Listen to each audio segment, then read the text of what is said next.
SR university నాకు doctorate ప్రకటించడం పట్ల నా మిత్రులు, అభిమానులు, కుటుంబ సభ్యులు అందరూ చాలా చాలా ఆనందపడ్డారు, చాలా సంతోషపడ్డారు. నాకు కూడా it is a surprise.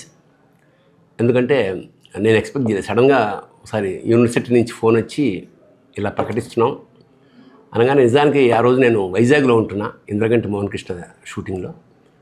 But ఇమ్మీడియట్గా మోహన్ కృష్ణ ఆ రోజు సెలవు ఇచ్చేశాడు. సో వరంగల్లో ఇది 3వ తారీఖు ప్రదానం జరగబోతుంది. ఫస్ట్ డాక్టరేట్ కాబట్టి నాకు కూడా ఒక అనుభూతి న్యాచురల్గా, సహజంగా.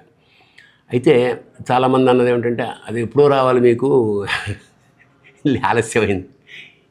ఆలస్యమైనా సరే మన ప్రయత్నం ఏం లేకుండా రావడం నాకు చాలా ఆనందంగా, గర్వంగా ఉంది.